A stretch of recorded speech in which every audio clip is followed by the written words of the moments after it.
NIT Calicut. I wholeheartedly welcome you, sir, for the session. Over to you, Hiran, sir. Thank you, ma'am, for the detailed introduction. So I'll just start my presentation.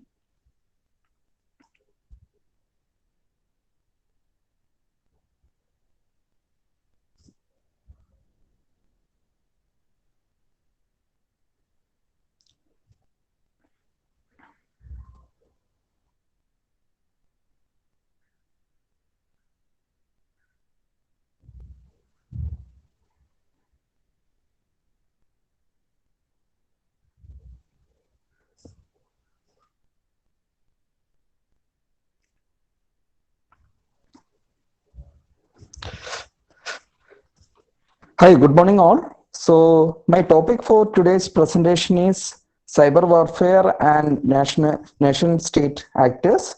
So it's almost related to my PhD work, so which I will be presenting, and the latest attacks which is happening around the world, for which there are maybe like they have to be considered. Many of them has to be considered as research problems which could be taken by students or so. So I'd be focusing on those, and basically the exposure which I got from maybe like RBI, Reserve Bank of India, and like the other organizations, which certain, like to name certain Computer Emergency Response Team of India. So by interacting with them, what all I have got, I will be just trying to present that here. Okay. So my the detailed outline for the presentation is like introduction, then I'd be just covering the Tor part, the onion routing, which actually the hackers uses a lot, then the recent malware attacks. So the two things which we don't have we are having as a problem is like ransomware and crypto miners, which we will be saying, and some of the case scenario where the nation state actors, not some, a lot. So nation state actors have played a lot. Okay, so I'll give just a small introduction of cybersecurity. Maybe someone who might not be aware of that. So cybersecurity or information technology security is the protection of computer systems and networks. So it actually focus on the hardwares, the protection of computer systems and networks from the theft, like physical theft or the damage to their hardware, software, or electronic data. Like that data has to be protected, but it could be taken via the hardware or the software, a vulnerability in a software, as well as the disruption or misdirection of the services, like the what we generally say is as DOS attack, where you won't be allowed to access certain services. So those type of attacks. Okay, so I have said like one is the theft of the devices, like you could physically take out the devices. Maybe a malicious user could get into the system administrator's cabin, and he could take off the storage devices, or like he could even damage, he could infect it with a program and he could damage it. Then we are saying about the software, like what software could happen. So generally, like maybe like for that, I could just give you a case scenario where like one of the organization, it happened in India itself. So one of the organization, they have it's a banking firm. Whatever they have asked is they have asked another like software firm to develop a banking software for their organization. It's like the entire banking solution for their organization, so for their bank. So whatever the banking organization, the software developer who was sitting there, and he was a little bit mischievous, and what he thought is, okay, so I'll develop the software, and what I'll do is on each transaction, the last the paise part of that means, like if I'm doing a 55.55 transaction, I'm doing a inter account transaction of 55.55 paise, then what happens is 55.5 would be transferred to the actual account, and the 0.05 paise would be transferred to the his account, he have hard coded his account in this software, and he have done it for transferring into his account. So this he have done it, and later for years, maybe like for years it went unnoticed, and unless like when someone have initiated a software reverse engineer, like he have started understanding the coding part and he started reverse engineering, till that point it was not known to anyone. And like the software went like that, and like millions of transaction has happened by that time, and he got huge amount in his account. Apart from the cost of developing the software, he got a huge amount in his account. And finally, like someone have noticed it, and then he have indicated, like it was indicated as case, and it went to the Central Forensic Investigation Lab, so which is at Hyderabad. They have started, like I think, as per my knowledge, I think Krishna Shastri and his team. Presently, he is in TCS, I think so. So Krishna Shastri was heading the team, and whatever they have done is they have gone, they have procured the software, they have forensically acquired the software, and they have started reverse engineering, and they started understanding what is happening, what all has happened. And then it was detected that, okay, even though it was a genuine software, the malicious person who was developing the software have introduced a malware into that, introduced a malicious routine into that, where the 0.05 paise gets, or else the last digit of the paise part that gets truncated, and that goes into his account. That's what has happened. So these type of attacks are also malicious, even though it is a genuine software and a small malicious activity is inserted into the software, then that also forms malicious. Okay, so that's what the definition says. And like maybe you could read two other definition. One definition is by CaptureSK. I think many of you know that CaptureSK is an electronic firm who develops antivirus and other tools, and like similar to Symantec and Bitdefender and other companies. So they are also an antivirus companies, and like Cisco have also brought out a definition. Okay, I'll just go to the next slide. So the growth of cyber threat is, as you are seeing there, like initially in 1980s, it was just like password guessing, or like it was just for fame. Most of us does things for fame. That means I just need to show you that I could do the attack, or I could compromise your system, or like I don't want to create a damage to any of the systems or any of the network or any of the devices, or like my motive was not financial gain, my motive was not terrorism, maybe like if I am saying the word maybe cyber terrorism, nothing of that sort. My motive was just to show that I am capable of breaking your code, I am capable of spreading a malware, just to show that.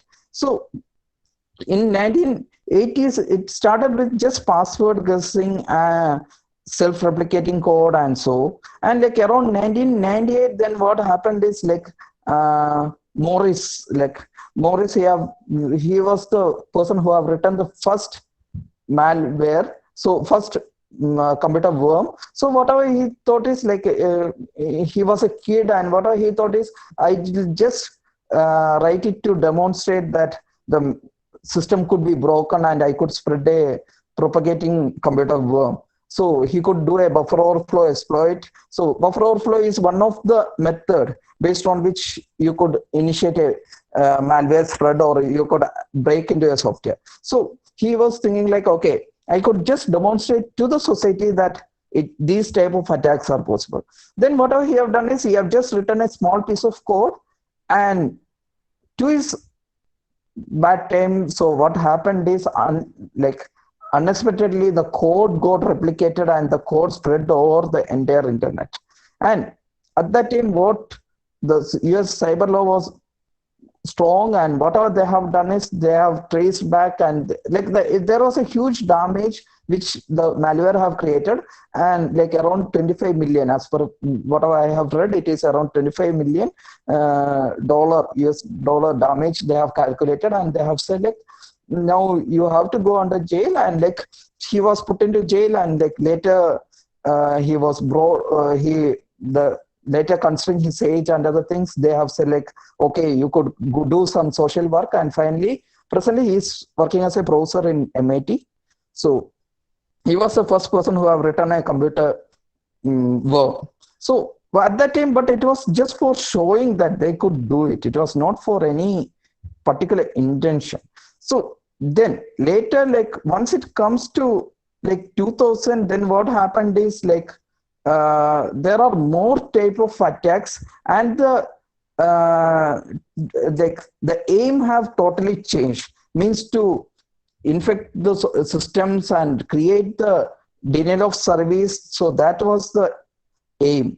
And then later in around 2005 to 2010 period, then it was like stealth, means like no one could detect that you are doing the attacks. So which have actually the Tor, I'll be coming to that later. The Tor browsers have actually helped a lot in doing these stealth attacks. Means like no one could know that you are actually doing an attack, but you'd be hiding somewhere and you'll be doing the attack. And finally, some maybe a being person would be caught saying like he might have done the attack, and finally the court, most of the cases, the court dismisses the case saying that there is no proof and he was just a victim due to certain reasons. Okay. Then the present state is it's very sophisticated attacks which is happening. Like it's like more like the country to country attacks which is happening, and the research that is happening for initiating a particular attacks is years. Like one case scenario I'll be explaining here is the case of Stuxnet, which actually took almost like 7 years of research from the forensic understanding. Like it took 7 years of research, and after 7 years only 7 years of research for infecting the system and bringing down the system. That means for initiating an attack, there was more than 7 years of research which was happening, and the product was developed out of that. And like it was not known to the public for a long time. So that's a scenario. And like so the next one is like just I'm giving the introduction of cyber warfare. Cyber warfare involves the action by a nation, state, or international organization to attack and attempt to damage another nation's computer or information network through. So, for example, like computer virus or denial of service attack, they are the basic attacks. But once it happens to nation state, then it's a serious issue. Consider like maybe we are considering like Indians are attacking Pakistan websites. So that forms a big issue, and like it comes to certain, and certain is responsible for why this is happening, how to prevent the persons from doing that. Because here the nation states are doing attack, and unless there is a treaty between different countries, the certain won't cooperate and the persons won't be caught. But if it's like consider like it's between US and it's between some in India or some other country, then there would be treaties saying that I'd be exchanging the details of the cyber details, and like that, then the actual culprit would be caught. Okay, so the modern weapon is like as the world becomes more wide and global, Russia, China, US, Israel, North Korea, Iran, India, Pakistan are the few countries, but not restricted to this, who are actually launching operations through cyberspace. And it's not only between inter countries. Like the cartoon says that like you have to attack the US and bring down its economy. But what actually happens is like the hacker says like actually I need not do any attack, they are doing it themselves, so like there is no requirement for me to attack. So actually it's even happening inside the country also, like the politically they are also doing attacks between each other. Okay, so the type of attacks which happens is cyber crime, hacktivism, cyber espionage, and its ratio is like this. So cyber crime is almost like the majority of the part, hacktivism is like 23%, and the cyber espionage is like 18%. This is actually an old diagram which I have got.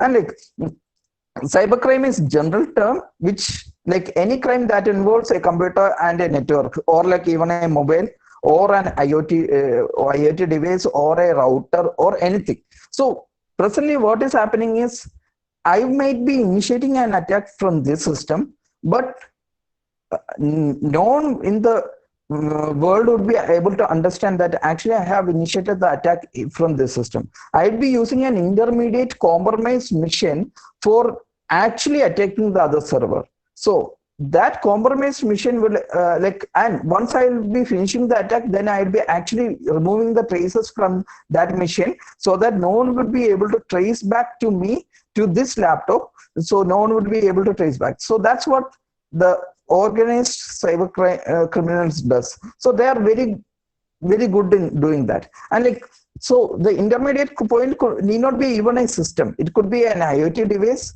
which is like the most vulnerable device, which we used to say. Like maybe the recent IEEE magazine, one of the recent IEEE magazine have said that around 18,000 IoT devices were compromised. And what happened is it was able to create a huge bandwidth of DOS attack. Like these IoT devices formed a network, and that together was able to create a huge bandwidth of DOS attack, which was around more than 1 Tbps, 1.2 or so. So that's the power that these devices could have. Because actually the hacker is not having all this power, but the hacker is compromising this many devices, and this many devices together, hacker is giving a simple command saying that attack so and so, then this many devices will together attack almost attack and create a traffic which is almost like 1.2 Tbps, which is a huge traffic. And for NATC, whatever we know is the single point where the internet connection is there is almost 1 Gbps. So if we are having a 1.2 traffic of DOS that comes in, that nothing could be done, and it cannot be stopped. The entire services will go down. And as of now, that is even though there are a lot of literature, we used to say lot of literature is there in mitigating the DOS attack.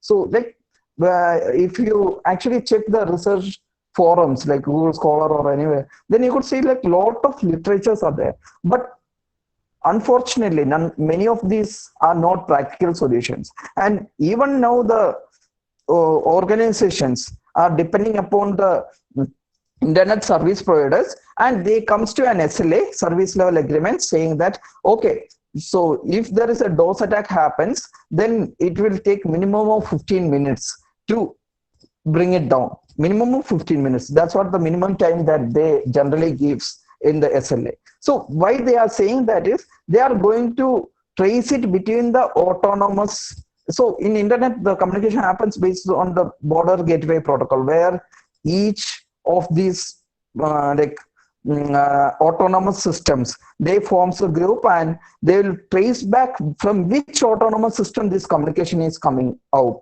and then they will inform that ISP, maybe BSNL might be having the client side, then BSNL will inform the other ISP, AT&T, from whom the traffic, those traffic is originating, and then they will trace back to the other ISP, and then they will try to block it at the source. So this mechanism actually takes almost 15 minutes for them to stop. And unfortunately, none of our papers are becoming an actual product which could be used for clearing this DOS attacks. So which is also forming a big issue. Okay, hacktivism is the act of hacking or breaking into the computer system for a political or socially motivated purpose. The individual who performs the act of hacking is said to be the hacker. That's a basic explanation. So cyber espionage is the act of obtaining secrets without the permission of the holder of the information from individuals or from the government or enemies for personal, economic, political, or military advantages. Okay, so maybe I could just indicate the types of attacks which has happened, point of sale attack, which is even still a serious issue. Once you save the card, then your card information may be lost, or malware may be residing in the point of sale devices, and it may be infecting. And the crimeware, which is 18.8, and the computer espionage is 18%, and the privilege misuse, who are works in the organization. Maybe I am an employee of an organization. I may be having an access to certain systems, but I'll be misusing the privilege, and I may be trying to get a higher privilege and get hold of the data. So I'll come to that as the insider part threat. Then the web application, which is like 9.4, even though most of the attacks, if you actually go to a cyber, like the ethical hacker, then he'll say like the most of the attacks is due to web application, but it actually contributes only 9.4. The other part is much higher.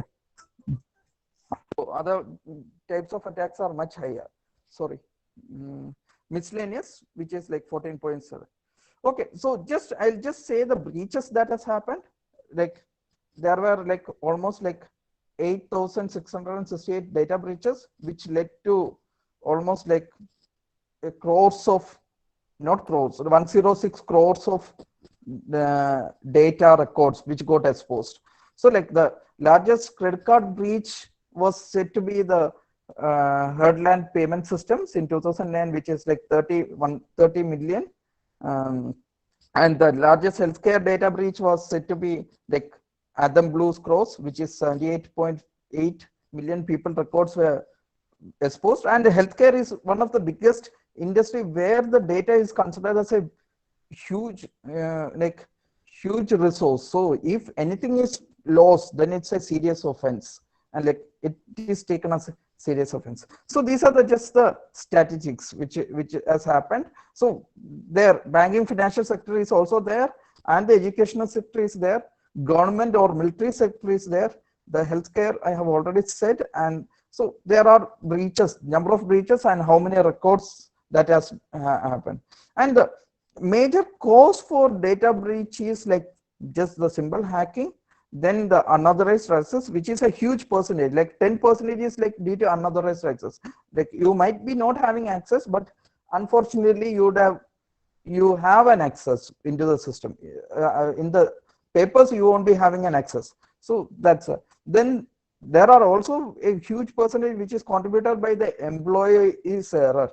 Means like one of the big issue whatever we say is it's like the security part is not taught in the beginning itself. So like whatever the students are studying is actually insecure coding practices. So generally they are not studying the secure coding practices. And like once they will be studying all the coding practices, then we will be trying to put security on top of that, saying like, okay, now this is the secure coding practices, and whatever you have studied till now is unsecure coding practices, like the normal, which is vulnerable to buffer overflow and all those type of attacks. So that's one of the issue for that, because once they start coding, they will be used to the normal coding practices, and they won't be insisting on the secure coding practices. And secondly, the security has to start from the design phase itself. That's a cybersecurity requirement. Like it says like it has to be incorporated from the design state itself.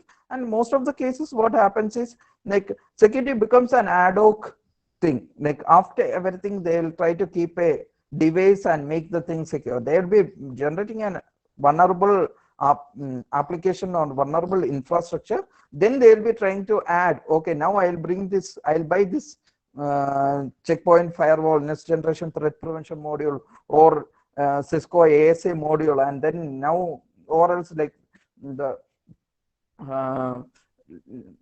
centralized monitoring point, like I forgot its name, sorry for that. So there are like consoles from which you could monitor everything. So like I'll buy that, and like I could keep it. It's only costing maybe 2 or 3 crore, and I could keep it. But that doesn't forms a proper safe side, because there may be unknown attacks that will be forming. Okay, so the traditional security system is like whatever just now I have said. A network security module would be there, which we generally say is a firewall. Then the application security module would be there, which focus on securing the application, which we generally say is as web application firewall, WAF. And then the information security to prevent the data loss and other things, which we would be having like the DLP modules, data loss prevention modules. Then the operational security part would be there, which I could say it is like the PIM, like if you're joining into a corporate network from the home, then you have to log in via the PIM, and then you have to do the things. So all these forms, all these first four part forms the next generation threat prevention module. So which is presently available as appliances in all these next generation threat NGT PS. So next generation threat prevention modules. So the present available next generation threat prevention modules contains almost like more than these blights, but these parts would be a core part in that, and like it would be licensed like, okay, these each of these has each of these appliance has each of these license, and whatever the customer needs, they could buy it. Then the second part is like the disaster recovery and business continuity, which is also a part of cybersecurity, because any cyber incident has happened, then the business has to continue. And also the disaster has happened, like anything like flood or anything. So whatever they used to have is, they used to have a 3-level disaster recovery and business continuity system, where they will be having a multi-level backup. One is like redundancy. So DR center and like the main center. So they will be having a DR center in near side DR center, and they would be having an offside DR center, like 2 levels of DR center would be there. Like consider there is a physical disaster which happens, like a bomb explosion or anything, and the near side DR center could also be impacted, or else maybe like you cannot do anything to continue the business. Then what you would be doing is, you would be having a offsite. Like maybe I could give you a scenario, like consider we are having a data center in Mumbai, then you would be having another data center itself in Mumbai itself, at some other part of the Mumbai, maybe at some other, maybe like half an hour distance from that part, and that would be the near side DR, and the another data center which would be there in Chennai or Cochin or somewhere where there is good internet connectivity. So like that, you would be having a 2 DR centers. Okay, then the last part is like the end user education, which is leastly addressed. Like we don't generally address that, because now if you go to society, like majority of them doesn't even bother to give their passwords to others and give their OTP to others. Like if you just ask, say, please say what's your OTP, then they'll just scream it out and they'll say like, this is OTP. Or like if you go to a shop and you just give your debit card, then they'll ask you directly like, hey, please say the PIN of this. And majority of the, anyway, like here, what I could see is students say, okay, this is a PIN 1, 2, 3, 4, or something is the PIN. They'll just say it out, and so they are actually least bothered, and they are not educated properly that there could be, and like maybe to just say a small case scenario, maybe like I could say that like now the credit card frauds are huge, and like with the introduction of Google Pay and other, you are actually linking your bank account directly into the payment systems. That's good. That's good from some point of view, but that's bad from security point of view. Because what happens is, if the app, Google Pay app and things gets compromised, then your entire money gets looted out. And like this happened to one of the professor in one of the prestigious institute. It's not a native or any institute which I am saying. So it's one of the institute where actually the professor and his wife have lost it almost like 1,54,000 rupees. So what happened is, he was actually having a Google Pay, and like suddenly someone called and someone said like, no, there's a problem with your Google Pay, the PIN has to be changed. And like he was in a meeting with some doctoral students, and like he said like, oh, it cannot be blocked, so you please change it, you please set it as the PIN, and like this is the OTP. He said everything, and finally his entire money was looted, and it was filed as a case also. And one of the problem with our, maybe like with our society is like, we are always afraid to go to police station and file a case. So what happened is like majority of them, even if the money is lost or even if something has happened, they are reluctant to inform the police, thinking like, hey, what the police will think what we have done. So that's why they are reluctant. Okay, this is just the traditional systems.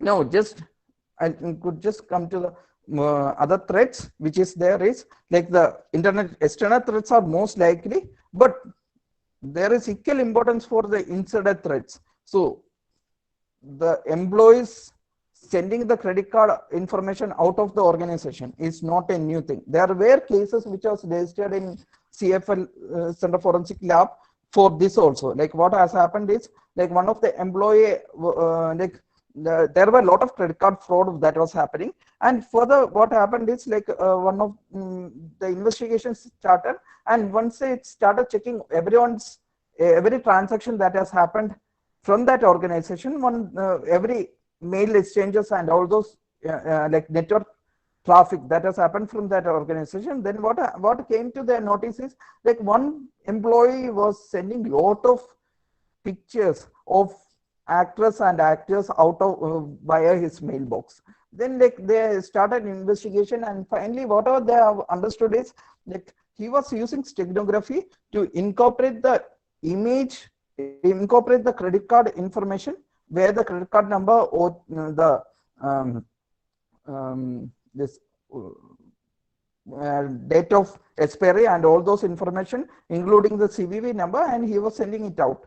And unfortunately, many international banks doesn't believe in the concept of OTP. So only majority of the Indian banks have the concept of OTP. Like if you go to international bank, they will say like, why we need OTP? OTP is not required. Our employees, our customers are trustworthy. They won't do any fraud.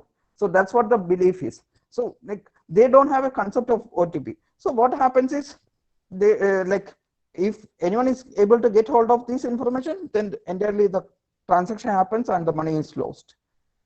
Okay, so for someone who is there, like just to just give a small introduction, so that I could go into the details. So symmetrical cryptography, the sender sends the encrypts the data with the same key, and the receiver decrypts the data with the same key itself. So the shared key is there between the sender and the receiver, and both uses the same key for encrypting and decrypting the data. So sender encrypts the data and sends it across, and the receiver decrypts the data once he receives it with the same key. And the asymmetric crypto system or public key cryptography, where you have a public key and a private key pair, where you would be using the recipient's public key to encrypt the data and send it to the recipient, and the recipient uses his private key to decrypt the data. Okay, so now why I have just given is I just need to say something about the Tor. So because Tor is also used in recent attacks. Okay, so I think many of you would be using anonymous proxy. So anonymous proxies is used for designing increasing your privacy in the web and to hide the public IP address of your internet service provider, so that no one would be able to trace back to your system. So that's the purpose of anonymous proxies. There are a lot of proxies which with which we communicate, and our IP becomes Chinese IP. So like Chinese anonymous proxies are there. Actually, it's not good to use those. So there are like they are actually having systems to monitor your traffic and monitor your data. So Tor is one of the major thing which is used for anonymity. It stands for the Onion router. It was actually a research project by Office of Naval Research in 1995, which was funded by DARPA, US organization, in 1997, and it was open sourced in 2003. And unfortunately, now the US like the NSA security agency is actually running behind to bring down this Tor network, because they have made it public and now it's a headache for them. So what happens is they use a public key encryption system where the data is like encrypted in different layers. So and each layer would be ending up in different country. So the first layer, like consider like I think you could see the image. So okay, so this would be the scenario. So the client would be sending the data via 3 different systems. And like each of these 3 different systems would be in different country, and whatever the client would be doing is, client would be using the public key of the exit relay, the last one's exit relay, to encrypt the data in the first level, then the public key of the middle node to again encrypt the data in the second level, and then the public key of the guard relay to encrypt the packet. That's why it's the 3 layer. Like it's like peeling the onion. So that's why it's said as onion routing. And then he would be sending the data out. Once he sends the data out, then the guard relay would be able to open it with his private key, and then he will know the destination that it has to go to the middle relay. Then he would be opening it with his private key, and finally the exit relay would be the system which actually communicates to the destination machine, like maybe the Facebook or so. So why I have said this is, actually this is used by many organizations to initiate attacks. So even so if you go to the onion site, like maybe onion sites, which you could actually use a Tor browser. A Tor browser is nothing but the Mozilla Firefox browser, which has a Tor plugin installed, so which forms these relays and other things, and it sets the proxy, it sets the localhost proxy number inside your Tor browser, and then it forms inside your Mozilla browser, then it forms a Tor browser. Once the Tor browser is open, then this circuit is established. You have the option to view the circuit, and mostly it would be 3 different countries, and you have the option to even refresh the circuit and get some other countries also. Then once you send the data, then it gets encrypted and it gets transmitted. So okay, so what happens is, inside that, if you go, there are a lot of onion sites, dot onion, the sites that ends with dot onion, and like what happens is, it is only accessible inside the Tor browser, which is actually, we used to say it as a dark web, where like if you want, you could get genuinely a passport, a UK passport, you could get animations, armory, everything is available for sale inside that. So that's actually an illegal place. And even why we actually uses that, so the hackers actually uses that for coordinating their attacks. So there was like around 3 years back, maybe like, sorry, no, 3 years, 4 years back, there was a attack which was against Indian banks. So whatever they have done is, they have, like, one of the hacker decided, like, okay, now we are going to do a DOS attack against Indian banks. They came to the forum and they just posted saying that, okay, on this and this date, we are planning to conduct a DOS attack. Who all could coordinate, please respond. Then there were a lot of other cyber criminals who were there inside the Tor group, who have coordinated, and then they were able to make a huge bandwidth of DOS attack against many of the Indian banks. And whatever the protocol they were using is, they were using the plug and play protocol, which was not at all secured, or like what was not at all known at that point of time. So the hackers are using the Tor browsers and the Tor sites, the dark web, in a much better way. And I'll just say the details, in like, this is encryption details. So NSA is trying to track the Tor user, but whatever they are trying to do is, they are trying to find out the vulnerability in the browsers, and then they are trying to track it. So they are not able to reach till the level. So I'll just skip these things and I'll come to this. So the recent malware trends which is there is like malware trends. So their evasion techniques which is used is the environmental awareness, like where the malware is getting executed, like whether it's getting executed in the VM or whether it's in the bare metal. And many malwares doesn't execute if it's gets execute properly if it's being executed in the VM.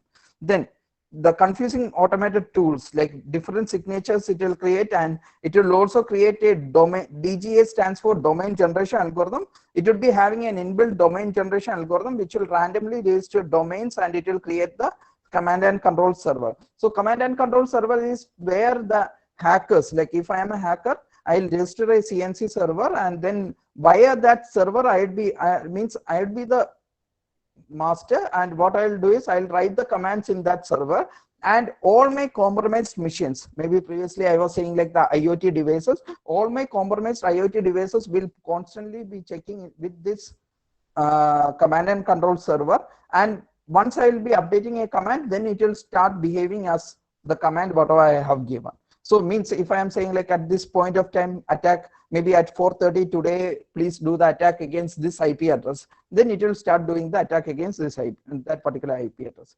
So command and control server need not be a machine which I am hosting. It could be a vulnerable web server also, which is hosted somewhere around the world. So the hackers are actually using that to using the domain generation algorithm to change the command and control server in constant interval of time. So even if the cyber investigation agencies they comes up, they won't be able to properly track back to the actual command and control server which was being controlled at that particular window of time. Then so the timing based evasion, user behavior profile by malware, like it will be checking like whether any user is there inside the system, whether he is actually using the system, he is doing it for the genuine purpose. This is almost similar to our captcha based system. Then obfuscating internet data replaces API with hash values. So that's why they cannot hash table lookup would be done. Then defenders they tries to do vaccination. There are a lot of research. They say like we could bring out vaccination concepts. Then the recent crypto mining malwares, which actually have infected many organizations. It will come via the browser and it will infect your organization. It will take your computing resource to mine the cryptocurrency. Then the ransomware. Ransomware is also another important problem which doesn't have a proper solution like till now. Even though many organizations says like okay, ransomware could be detected. Even I have a paper which indicates that ransomware could be detected, but it's not a 100% solution which is there. Then exploit kits which are for steganography related things. Then IoT botnet, I have already said about that. Malversting, drive-by download. Maybe I'll just show a small video at this time point. So this is actually an old Malayalam film which many persons would have downloaded from torrent. Anyway, let's see what happens once we are opening this film in like VLC player.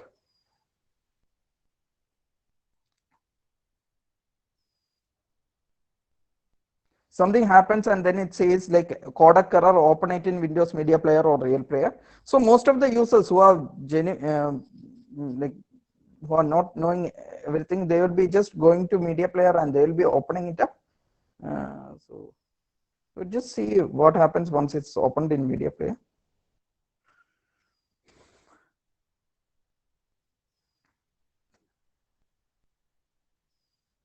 And it started its execution and it went to a browser. So this was not the exact case. What is happening is the Media Player this is actually a movie which was downloaded from the torrent, a malicious movie file which was downloaded from the torrent file, which was in 2012 or 2013. So which was Neelakasham Pachakadal Chonavumi, which was a Malayalam film itself. So what has happened is the cyber criminals have actually incorporated an URL inside this, and once you play this movie, then what happens is in the background the virus automatically gets downloaded. So this was just a proof of concept which was developed. So the virus which is actually there in this given link, it gets automatically downloaded into your system in background, and you won't even see a browser, like because the site is not presently available. That's why you are seeing the browser. So generally you won't see a browser, and a buffer overflow happens in the default internet explorer. So this is what drive-by download is. Means like you would be something would be happening and the exploit kits automatically downloads and the infection happens. Okay, so then the banking or financial Trojan, which is like the SUS bot, which I'd be just saying it. The SUS bot. This is the timeline for SUS bot. SUS bot was just an introduction in 2007, and it's going. It's even presently, it's growing. It will infect your browser and it will do financial transaction on your behalf. Okay. Then the point of sale malware I have already said, and the fileless malware, which doesn't sits itself as a file. Okay, so where we exactly are. So is the anti-spyware you purchase is a spyware? Because many sites, once you go, you will be seeing the advertisement that your system might be infected. Please download this antivirus and check. And many persons downloads, and they'll be actually downloading a ransomware into their machine, and they'll be infecting their machine with the ransomware, or else probably a malware. Then who can decrypt your encryption algorithm? Because many countries have the standards of saying that this is the level of encryption algorithm. If you are transferring the data outside the country, you should have this. You could have only this level of encryption. And so, can you trust the washing machine that you have brought? So one case scenario which happened is like the hardware, the washing machine which was brought, which was sold by one of the company in India. So around 2016-17 period, what happened is they have sold a lot of washing machines. There was a sales scamming, but actually whole have brought it after 1 year, some days after 1 year, and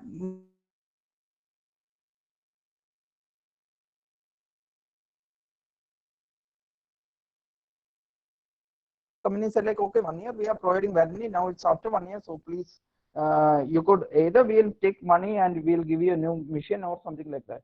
So then like they have started filing the consumer forum, and then the investigation started, and like then they understood like many users washing machine was under complaint, and whole have brought at that point their washing machine became complaint in 10 period of the ending of warranty to next 6 months. That period it became common. Then whatever they have started is they have started the investigation. They took out the chip, and then they understood. Then it was actually hard coded inside the chip to stop working in random period after 1 year.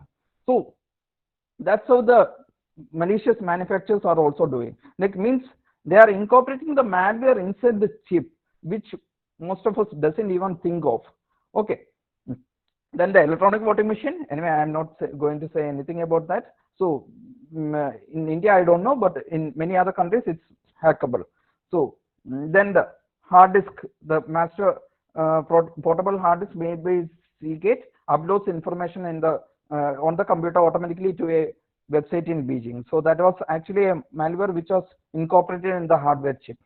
So Dell recently withdrew more than 1 lakh computers from USA market, and also like the Lenovo, they have publicly apologized, saying that there was a malware which was there inside its laptop, the preloaded laptop in the driver, which was capable of decrypting your entire SSL traffic, secure socket layer. It's a TLS transport layer security was there. Even if TLS security is there, the driver is able to break the TLS and decrypt and monitor the data.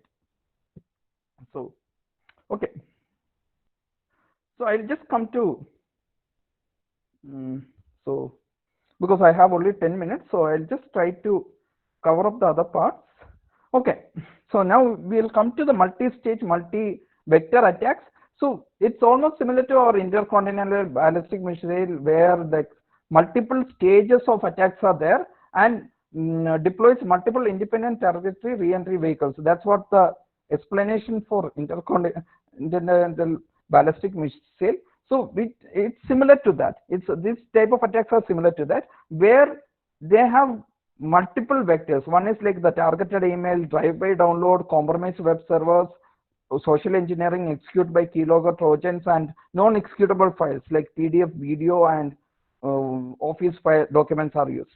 So all these are clubbed together to form a single attack. So that's inter-country to country attacks. That happens in the country to country attacks. And one more thing is, generally it would be having more than one 0 day. 0 day is something which most of us like is an exploit which most of us don't know. Only the hacker who have found out would be knowing that. because once it comes to the company, then they'll start fixing it. Between 90 days, they'll start fixing it. But till that point, only the hacker would be knowing that. So that's a 0-day attacks. So most of the advanced malware attacks, they were having these 0 days incorporated into that. The command and control channel for dynamically delivery of updated versions of malware. They consider that it doesn't end once I have infected you. The next delivery would be there within maybe like 1 year or 2 years before you detect it. Means it would be like persistent for long time. So that's why like advanced persistent threats. This comes in the category of advanced persistent threats. So where it says like it is persistent in the system, in the vulnerable system for long time, and it is like it will hide itself, and none of the antivirus would be able to detect. And for that, maybe I could just give you a case scenario. This is like the detection rate of the commercial off-the-shelf endpoint security tools, which actually we have done as part of our analysis. Like we have taken 3 tools and we have collected a malware sample of 4 lakh and computer virus sample of 4 lakh and a PDF virus which is like 11,000 something, and then we have and like the video malwares which is like 2,500, where out of that 2 file were malicious and the remaining were non-malicious, and the PCAP file which was malicious, means network traffic which was malicious, is 17. And out of that, once we have executed the tools, then whatever we have understood is like the most detection ratio was obtained by one tool which is only up to 82.12, and above that many to the other viruses, means like almost like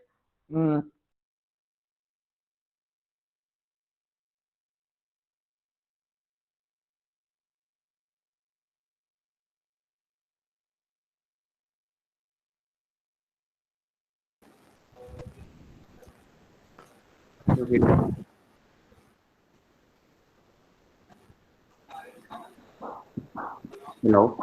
Hiran. Hello. Hiran sir has left the meeting. I think we have some technical problem.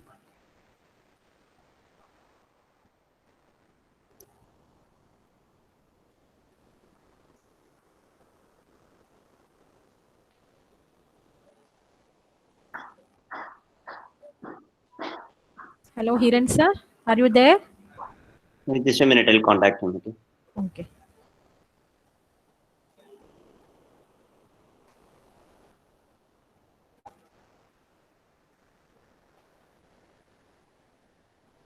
Hello, Hiran sir. You are on mute.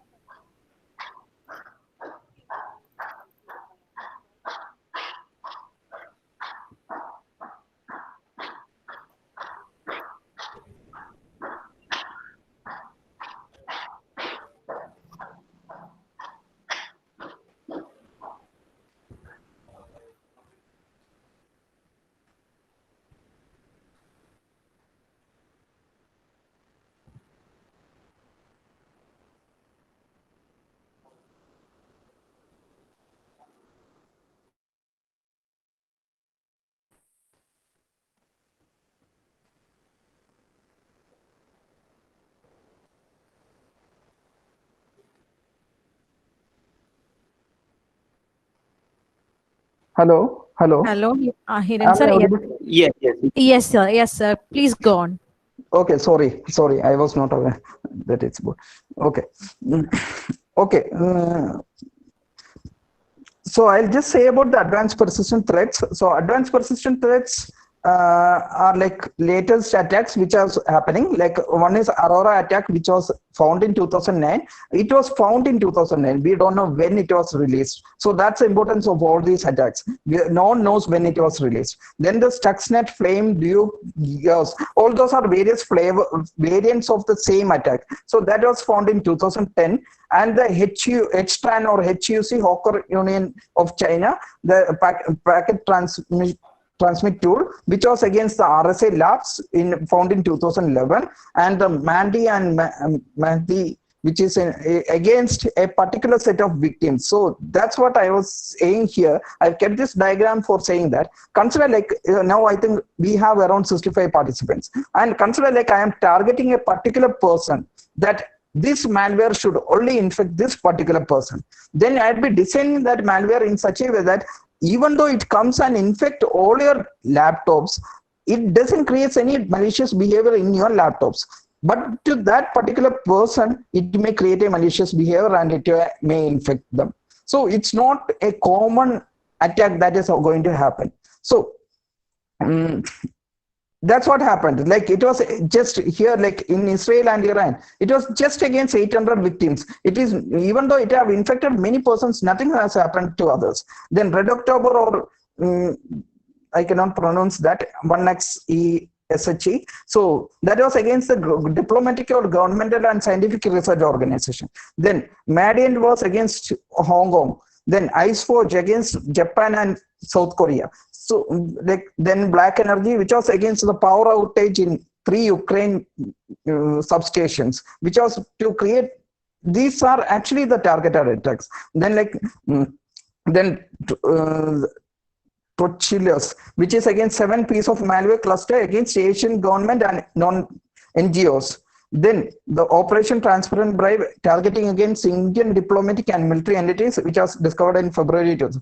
Then the Bangladesh bank attack, which I'd be just saying in 1 minute.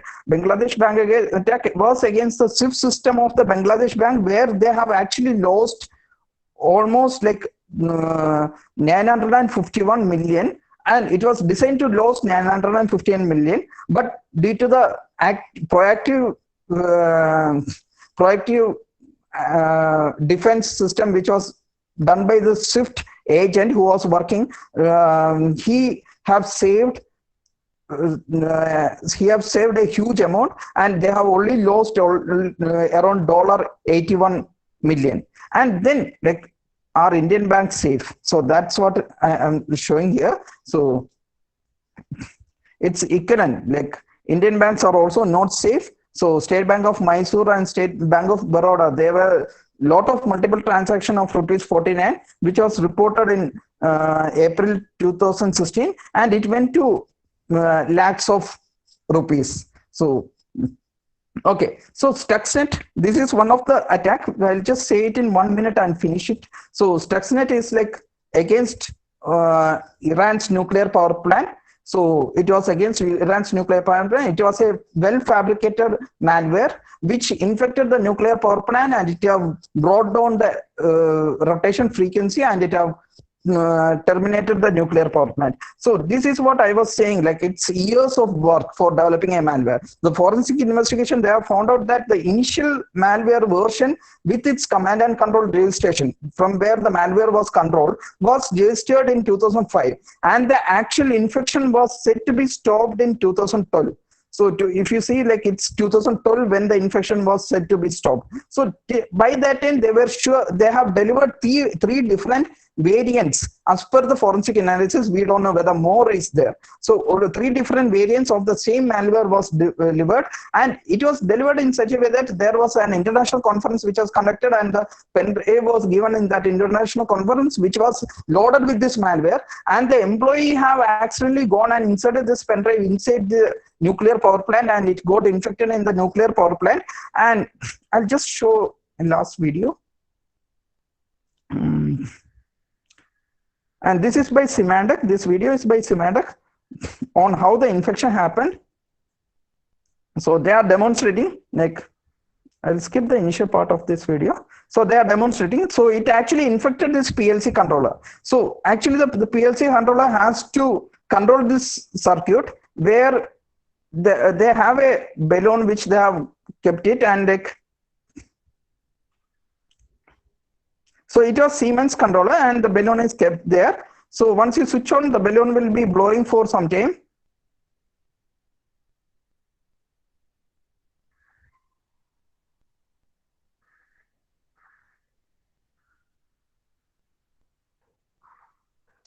So this is what it is.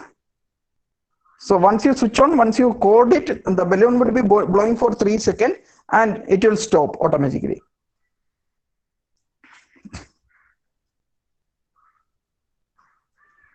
Now it have stopped. It have blown and it have stopped. And what happens after that is he have reprogrammed the system with the malware the Stuxnet malware, and he have burned it back. Now what happens is once a balloon blows, it doesn't stop. Once it starts blowing, it doesn't stop. It has to burst by itself. So that's what it happened with the nuclear power plant also. The control, the rotation frequency they have changed. Actually, they were using a Siemens PLC controller, the same controller which they have demonstrated it here. And the rotation frequency changed, and the balloon, sorry, the nuclear power plant have stopped working. So that's what happened. It could even explode. It could have been even exploded. So did Iran, so it was like, it was said that US and Israel have done this attack against Iran. That's what said. There is no written proof. But soon after that, this news came into the picture. So this was the news where, I'll just show it very fast. The Iran's missing drone, sorry, US missing drone was landed in Iran. So the drone which they used to fly and go to the Afghanistan was reprogrammed by Iran's cyber specialist, and they have made the drone land into Iran's airbase. So, and then they have started reverse engineering of this Iran's drone, US drone by the Irans. So this is actually what we say as country to country attack. So like, it's not an independent organization where the attack happens. So I think I have already said about the nuclear, the power grid, and I'll just cover this and stop. Last slide. So the bank's SWIFT attack, which has happened. So here itself, you could see a series of banks. It is not only one bank which has ended up in the trouble. So Bangladesh Bank was serious because the amount of transaction which has happened was very huge, and whatever they have done is SWIFT. I think those who are working with the banking environment, they know that SWIFT is an international transaction system where they would be doing RTGS, real-time gross settlement, for international transaction. Like if you need to send money from Indian bank to US bank, then you would be initiating the bank on your behalf would be initiating a SWIFT transfer, and they would be doing. And actually the Indian banks would be having a certain deposit in the Indian bank, means RBI would be having a certain deposit inside the SWIFT system itself. So similar to that, Bangladesh Bank was having certain deposit in the SWIFT system. And what happened is the Bangladesh banks, there was a message which was crafted by the SWIFT system inside the Bangladesh bank server, saying that transfer this much money from my account to the other victims account, not victims, to the other bank's account, which was controlled by the hackers. So what happened is the malware which the hackers have developed have actually went into the Bangladesh bank SWIFT system and was capable of modifying the code in the Bangladesh bank. So you could see what has happened, what got tampered. So this is what just got tampered. So you could see there is two instruction. Those who knows binary, assembly code, they could understand that the highlighted red color two instruction 7504, if fail, jump to fail and go. So that's what it was indicated. So but there, what the hacker have done is they have given nan 0 and they have given nan 0. That means they have actually went into the assembly code of the system and they have modified the assembly code, and that's how the present attacks happens. So the hackers are very good, and they will understand where has to be modified, and they are doing that particular modification. And here also there was a feedback system which has to go to printer and print the receipt. That was also stopped. So this is what is happening in the present frauds. So by this I'll stop for the day. I have some more slide, but I don't have time, so I'll just stop for the day. Yeah. Okay, thank you. Any questions? Thank you, Hiran sir. Now it's time for the Q&A session. If anybody is having any queries, they can unmute their mic and ask Hiran sir, or you can post the question in the chat. Sir, we have one question. It is by Mr. Jerin Sebastian. He is asking, is usage of Tor illegal? There is no document which says that usage of Tor is illegal. As per my knowledge, it's not illegal. Okay, I hope sir has answered your question. Okay. Now, do we have any other questions for Hiren sir?